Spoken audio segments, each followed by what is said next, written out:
What's good, y'all? Thank you for joining me on another edition of the Liberty Cast. I'm your host, Big E, and we have a ton of content to get through today. We're going to do somewhat of a deeper dive on what's going on in Virginia, and now it's spreading to Kentucky and a few other states. And we'll also analyze the left's agenda and the tactics they're willing to employ to achieve these goals. We'll also tackle the left-wing propaganda machine and how it's continuing to get everything wrong. And at this point, it is costing CNN huge. And finally, we will pay tribute to a musical genius, a rock and roll icon who left us this week in Neil Peart. We'll get into all of that and a whole lot more straight ahead.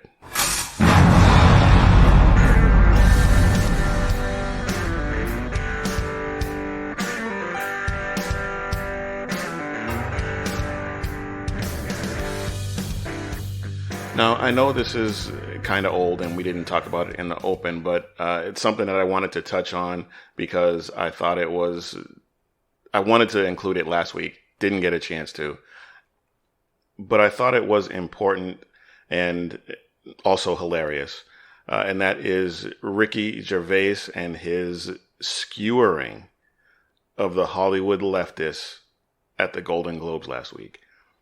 I don't watch the Golden Globes. I haven't watched any award shows, and I haven't even watched any country music award shows, and I love country music, and those used to be the ones that I don't even watch those anymore. But he really let them have it in his monologue last week. Ridiculing people who think they're better than you, who think they're above ridicule, when it's done right, is always hilarious. Especially when you have zero foxtrots to give. You could binge watch the entire first season of Afterlife instead of watching this show.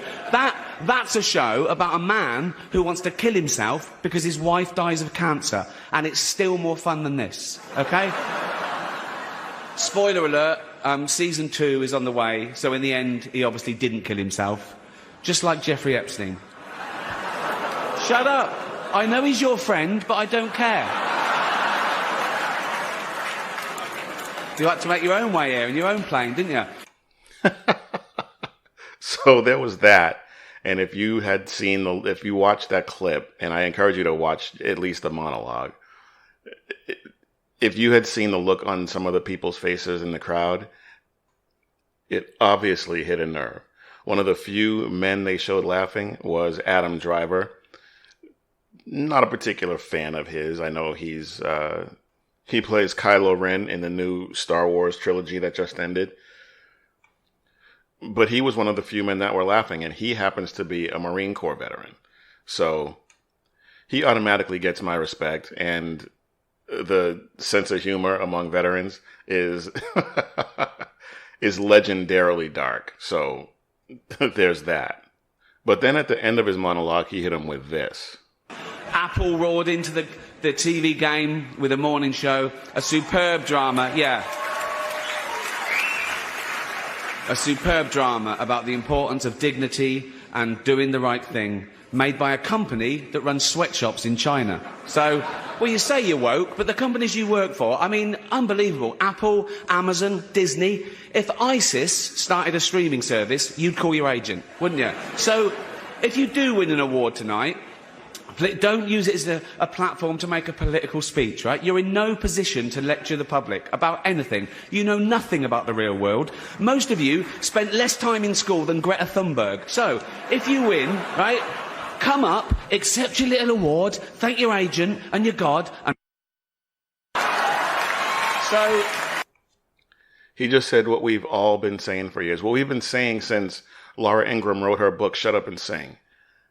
Nobody cares. Nobody cares what you think. Frankly, and to be intellectually honest, I love Gary Sinise. I think he's doing great things. Nobody cares what he thinks either. You know the leftists don't. And that's fine. I shouldn't say nobody cares, because the people that he helps with his charitable works obviously care. But he also doesn't virtue signal and lecture everybody who disagrees with him how wrong they are. He just goes about his business. And that's how it should be. But then you have people like Michelle Williams, who wins an award and gets up there and doesn't take his advice and basically brags about sacrificing her baby to advance her career. Now, I'm not going to litigate the entire abortion debate right now, but she literally engaged in human sacrifice for money and fame. Okay, let's move on. A well-regulated militia being necessary to the security of a free state, the right of the people to keep and bear arms shall not be infringed. Now, if you thought there was any doubt that leftists have gone full totalitarian, Virginia Delegate Dan Helmer has pre-filed a bill to make indoor ranges illegal unless they are in a building owned by the state, or fewer than 50 employees work in the building, or 90% of the employees in the building are law enforcement. The only thing these people are interested in is your submission. Your rights are completely irrelevant. And let me point out to you a few other ridiculous bills that are backed by Governor Blackface. HB2, which is legislation that will require background checks on all firearm sales and transactions. It mandates that any person selling, renting, trading, or transferring a firearm must get the results of a background check before completing that transaction. And of course, the big one, Senate Bill 16, which is a ban on so-called assault weapons and standard capacity magazines, bump stocks, and suppressors. Now, since that bill was filed, they have amended it to include a grandfather clause, provided, because before, if you refused to turn in your AR-15 or other commonly owned modern sporting rifles, you were going to be a felon. But they put in a grandfather clause, so now you can hang on to it and some of those magazines if you register them with the state. There's also Senate Bill 240, which creates extreme risk protective orders, which allows law enforcement and courts to take a person's legally owned firearms if they somehow exhibit dangerous behavior or pose a threat to themselves or others without any due process, without having even so much as been accused of a crime, much less arrested or convicted of one. House Bill 463, this one is also ridiculous. It enhances the punishment for allowing access to loaded firearms by a child from a Class 3 misdemeanor to a Class 6 felony. And it also raises the age of a child from 14 to 18. Now, for people who live in rural Virginia, live in the suburbs, they leave their kids home to go out on date night, and they have guns in the house. What they're saying is if somebody breaks into that house, if that child knows how to use that firearm, and God forbid somebody breaks into that home and they use it to defend themselves, the parents are going to go to jail. They would rather, well, you know what? I'll come back to that. And finally, one of the last ones. This is not an exhaustive list, but these are just some of the highlights. They introduced legislation to reinstate a law that allows only one handgun purchase in a single 30-day period. So stupid. I mean, I don't know about you, but I've gone to the gun store thinking I was going to buy something, bought something else, and because I thought I was going to buy one thing, I now have the chance to buy another thing. That's two. That would be illegal in the state of Virginia. What? Wow. Now, once the Democrats took over in Virginia, most of these bills, if not all of them, were pre-filed before the new legislative session. Well, that session is now in effect. So all of these bills are now actively being debated. And more than likely not more than likely, the Democrats have the majority. They're going to make it to Northam's desk, and he's going to sign them. I think that's a foregone conclusion at this point. But in response to these pre-filed bills, There's been a massive pushback in Virginia that we've talked about for the past month and a half, if not longer. They've had thousands, tens of thousands, concerned citizens descend on these county supervisor board meetings and express their displeasure with the direction things are taking with respect to their Second Amendment rights. And that's why almost the entire state, 90+% of all the counties and municipalities in the state of Virginia have declared themselves Second Amendment sanctuaries. But the leftists, they can't see past their own totalitarian needs. The audio is not the greatest, but listen to these two Fairfax County Democrats put down people who are Second Amendment advocates. You gotta stick around for the 25 gun guys. I have to.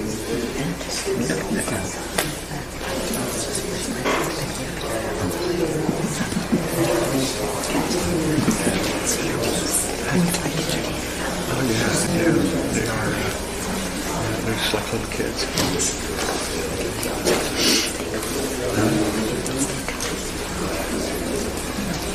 You know, as long as we just don't respond to them. These two people wanted nothing to do with anything that their constituents, voters, had to say. They were just gun guys, little kids. Ridiculous. All they care about is your compliance. Now, am I exaggerating when I say that? But think about it. If safety were really their concern, why would they put so much energy into disarming lawful gun owners? Why in New York are they eliminating cash bail for violent criminals and disarming gun owners? Because they would rather see you dead than have guns. Don't believe me? Would you support a universal concealed carry law for everyone in the country who's willing to be licensed and checked by the government? No.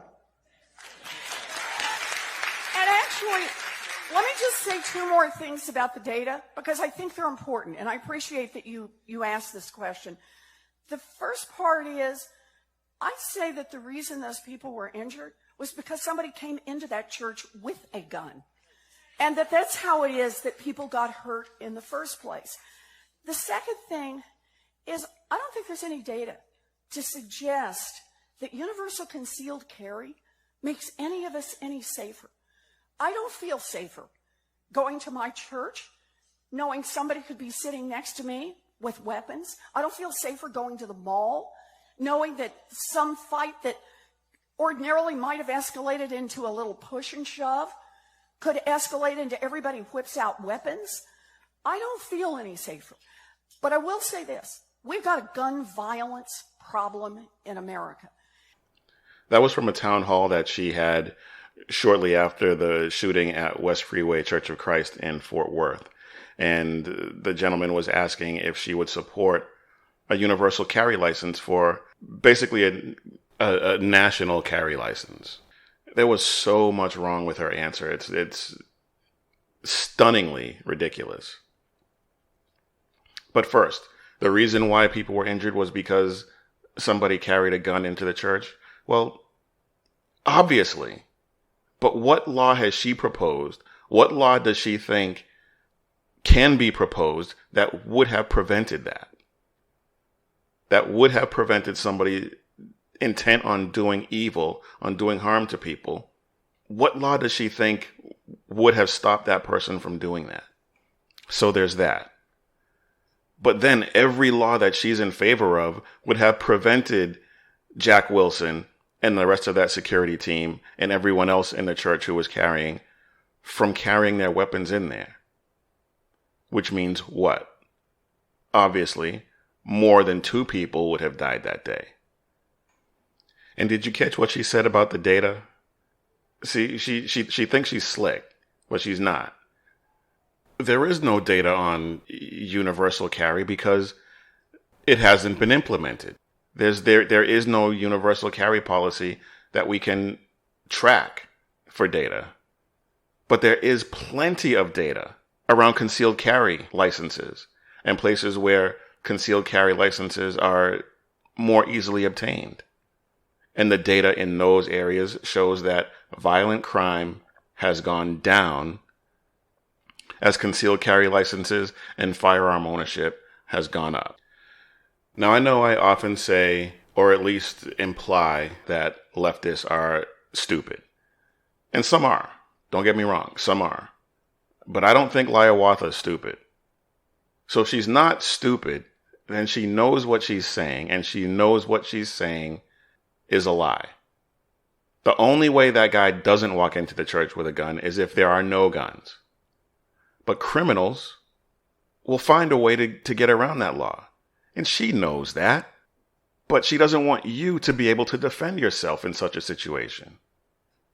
So if she doesn't want you to be able to defend yourself, it must follow that she would rather see you dead. Now, if I'm missing any links in that logic chain, please enlighten me.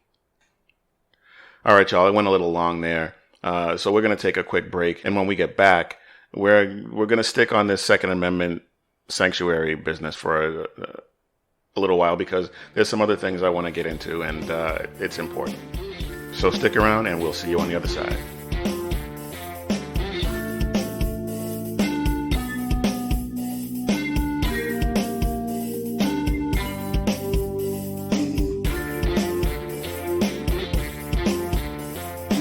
So as I mentioned before, over 90% of all the counties and municipalities in the state of Virginia have declared themselves Second Amendment sanctuaries.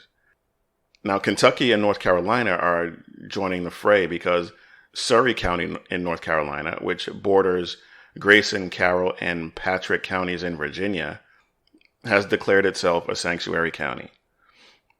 And in Kentucky, about 14 counties have passed resolutions declaring themselves Second Amendment sanctuaries, and a couple of others passed resolutions supporting citizens' right to keep and bear arms, but didn't include the word sanctuary.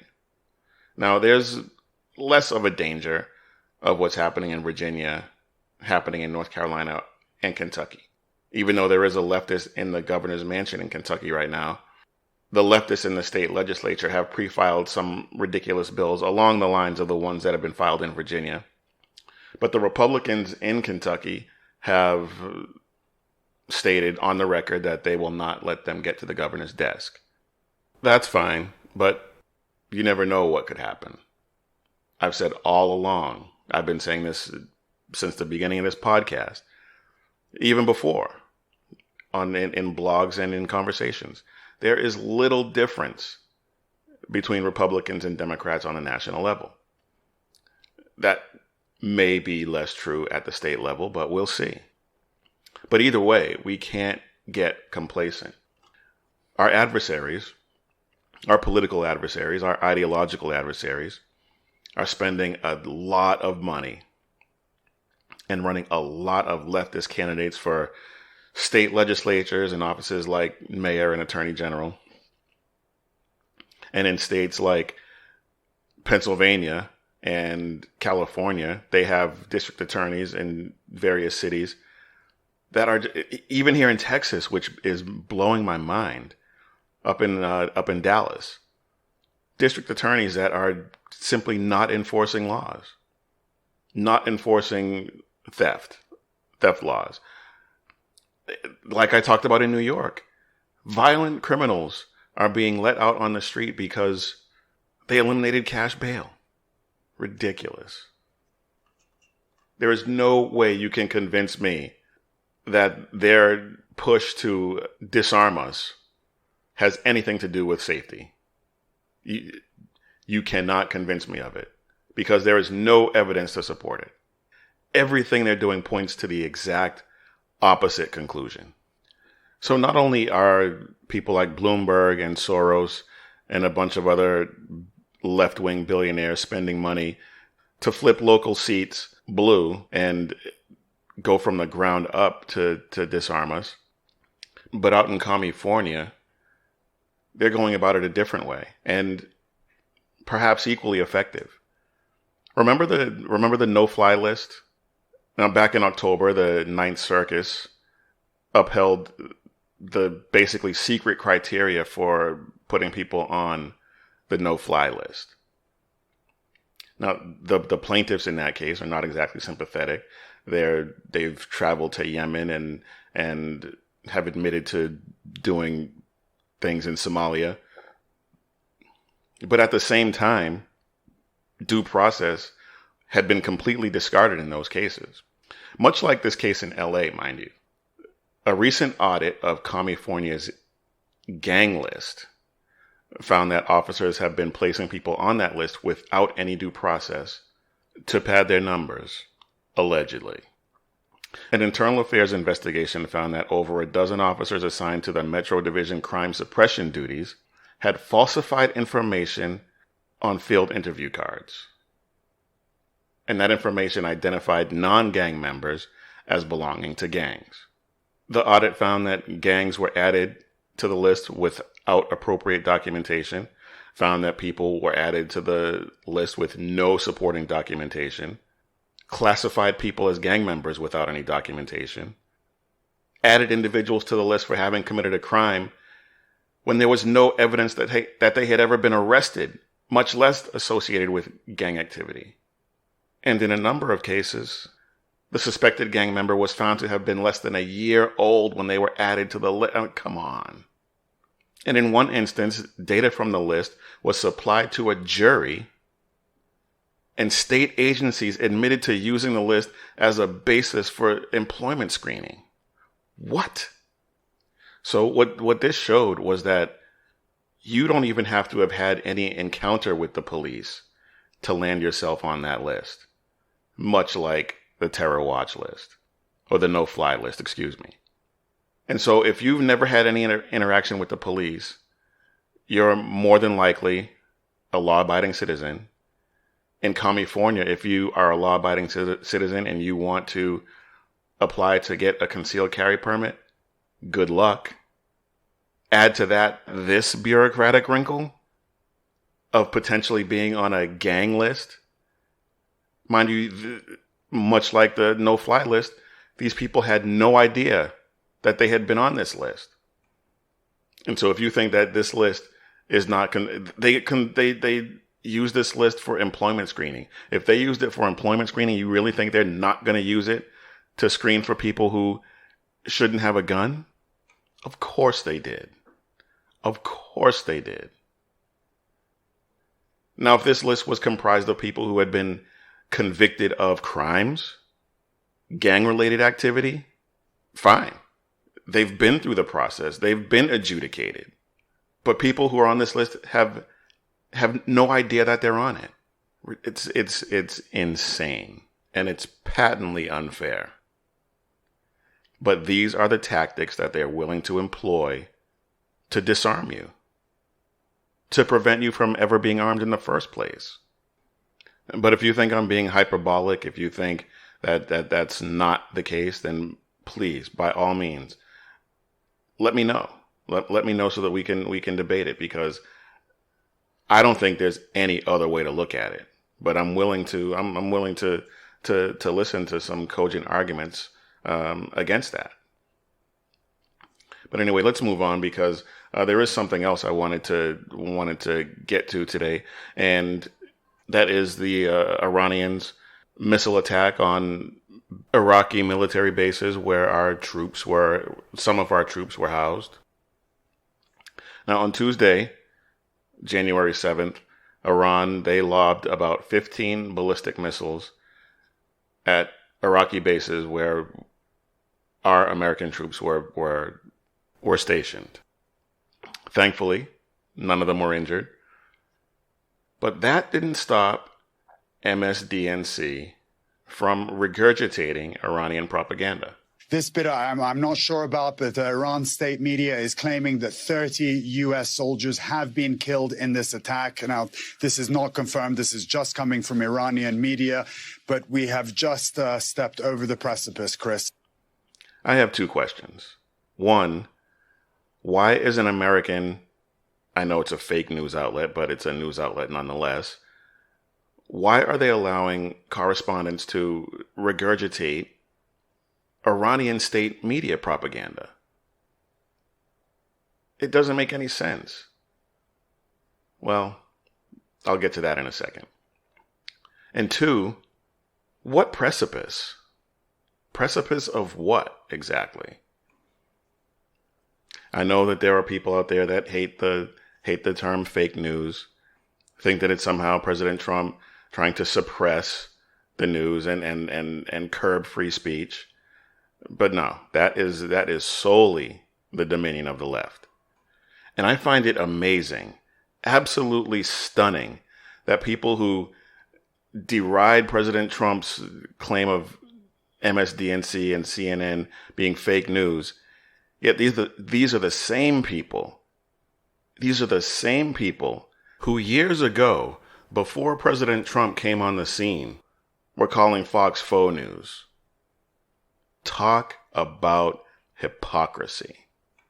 But getting back to why they would allow someone to regurgitate Iranian state media propaganda.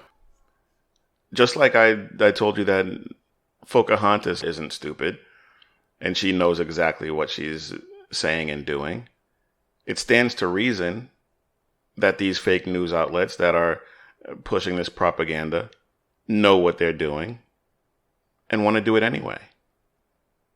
They've made their living over the past several decades on spewing misinformation, and we've long since established that their hatred for conservatives, especially, not that Donald Trump is a conservative, but their hatred for Donald Trump as well, far outweighs any affection they have for the United States. But on that side, we have the left spewing propaganda and doing their best to foment war with Iran. But on the other hand, we have President Trump once again outsmarting them, staying 2 steps ahead. Because after that attack, when everyone was concerned about what our reaction was going to be and how they were lamenting the fact that we could be heading towards war, fake lamenting, because I think they all wanted, especially the swamp rats in DC, wanted us to go to war with Iran. President Trump came out with what I consider to be one of the finest speeches of his presidency. As long as I'm president of the United States, Iran will never be allowed to have a nuclear weapon. Boom. First words out of his mouth as he steps to the podium. Iran will never get a nuclear weapon. And then he says, good morning. Perfect. That was absolutely perfect. Now, when I say this was one of his finest speeches, I'm not talking about the delivery. His delivery was not the best. He stumbled over a few words. He's delivered better speeches. Well, he's delivered speeches better. I'll put it that way. So after that, he goes on to report that we suffered no casualties and that no lives were lost.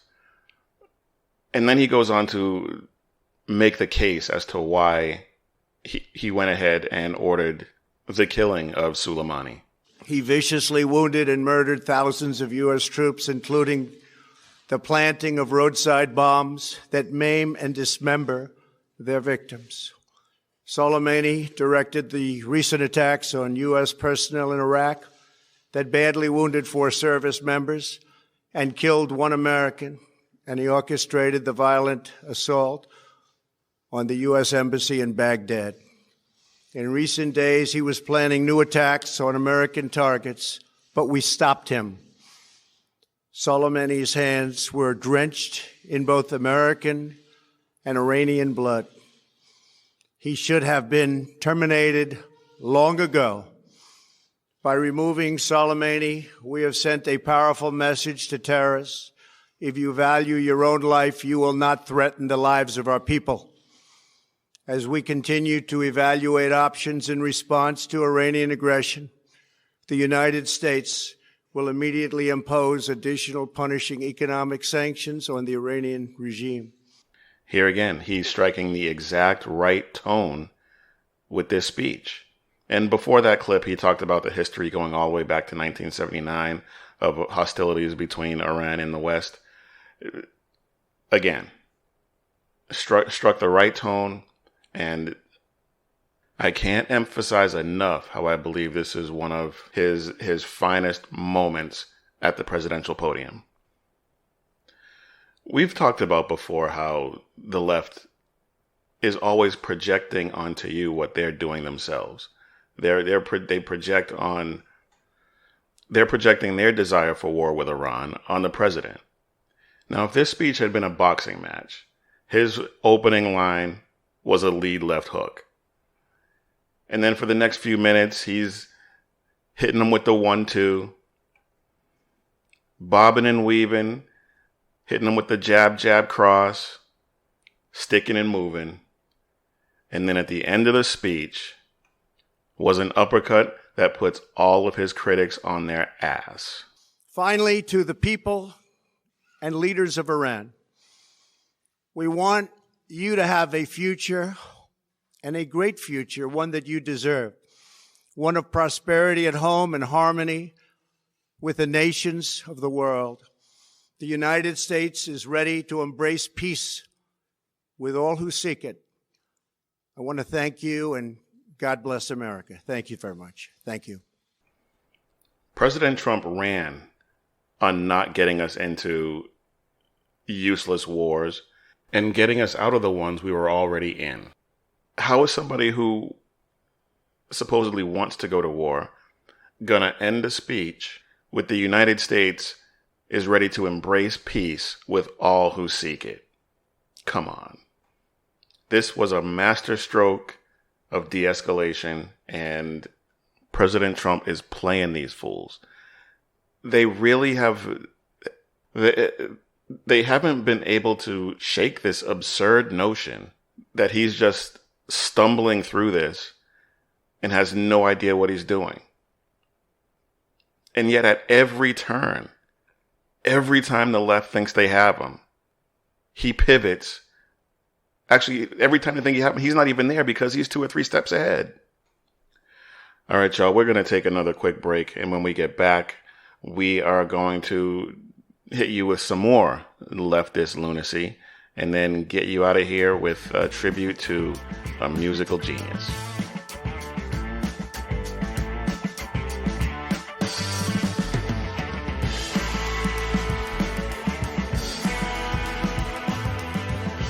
There was some other news that broke last week.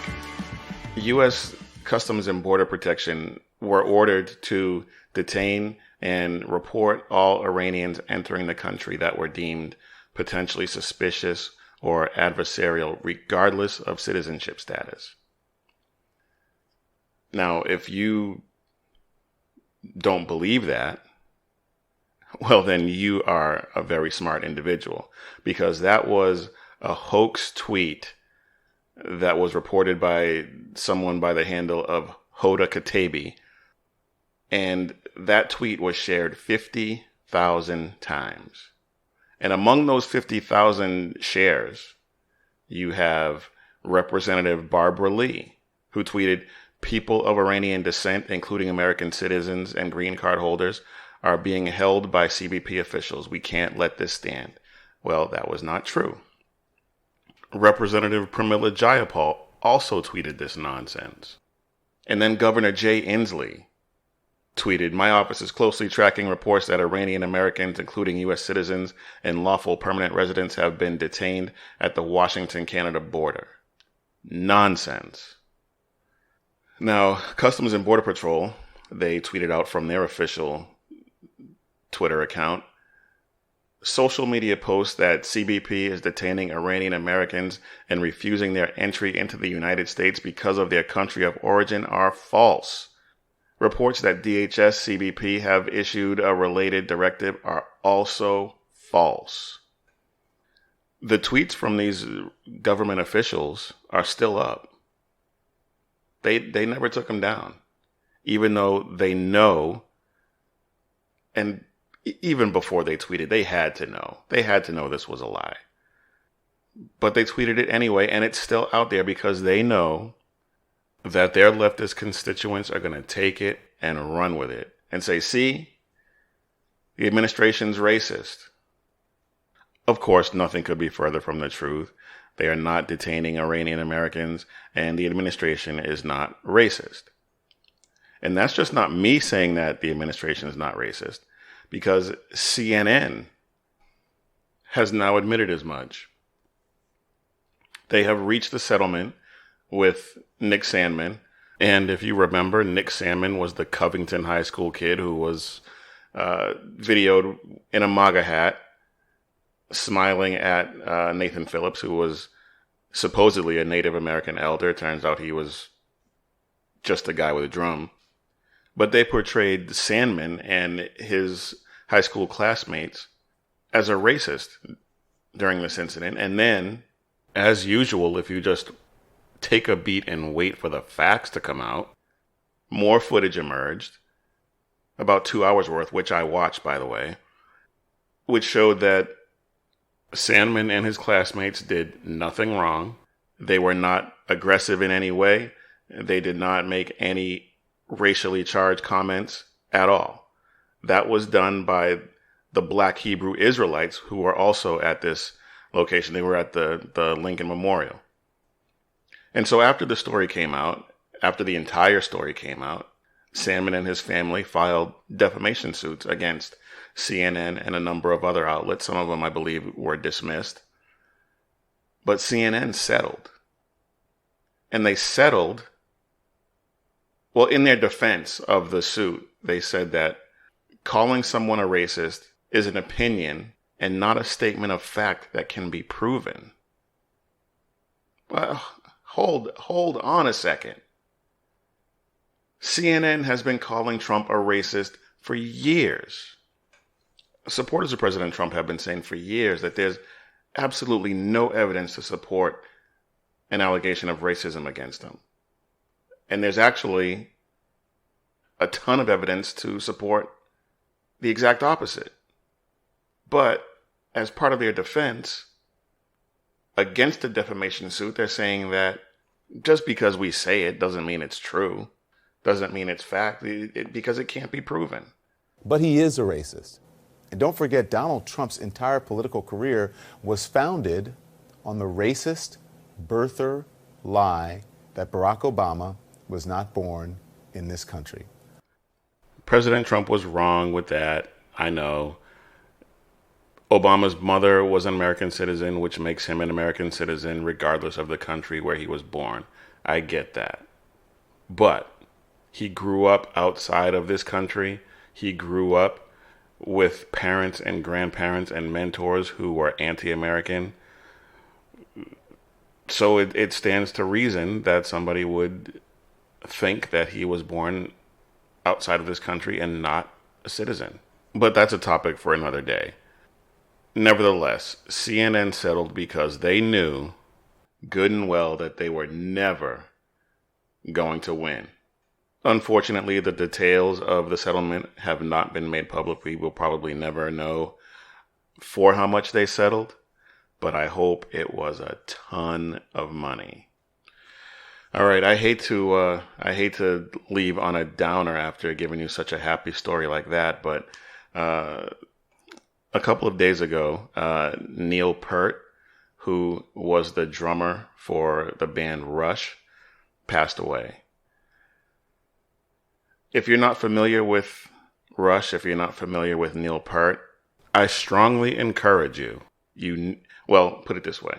If you appreciate musicianship, if you appreciate somebody who can play an instrument, regardless of what that instrument is, can play it masterfully, drums, guitar, piano, whatever, then you need to check out some clips of Neil Peart. This man was ridiculous in a drum kit.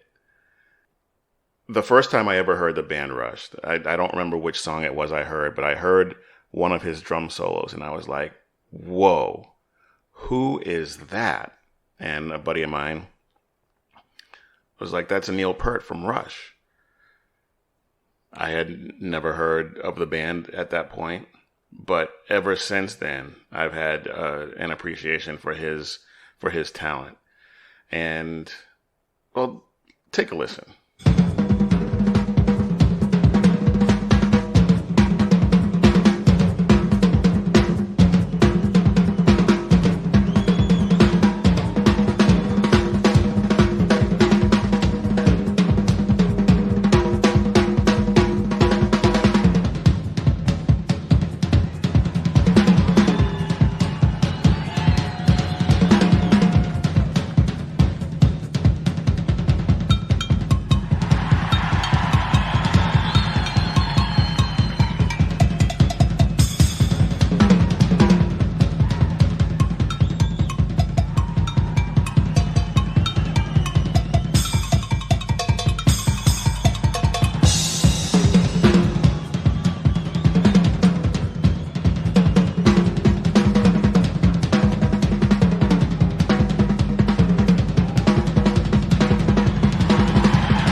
That solo was from one of my favorite Neil Peart clips.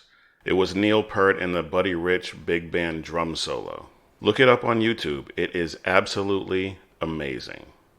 Rest in peace, Neil Peart, an absolute genius. Well, folks, I went way longer than I planned to, but like I said, there was a lot I wanted to get to, and I wanted to make sure that I got it all in. So, thank you all for spending this time with me. I really appreciate it. Please check us out on any of your favorite podcast platforms. We're on all of them. If we're not on your favorite one, let us know, and we'll be sure to do our best to get set up on that platform as well. But wherever you get your podcast from, subscribe, share it with your friends, spread the word. It's 2020. We're coming up on election season, and we need to make sure that we get the conservative word out. We're also on social media, Facebook, Instagram, Twitter, and Parlay. It's at the LibertyCast on all 4 platforms. So hit us up, share the content there as well. We need to do everything we possibly can to get our message out. So again, thank you all for listening. Thank you for spending this time with us. I know it was a little longer than usual, but I really appreciate you hanging in there with us. We're going to end the show a little differently this time. Our closeout music is going to be some more Neil Peart, so please stick around and enjoy that. But until next time, keep your head on a swivel and stay safe, everybody.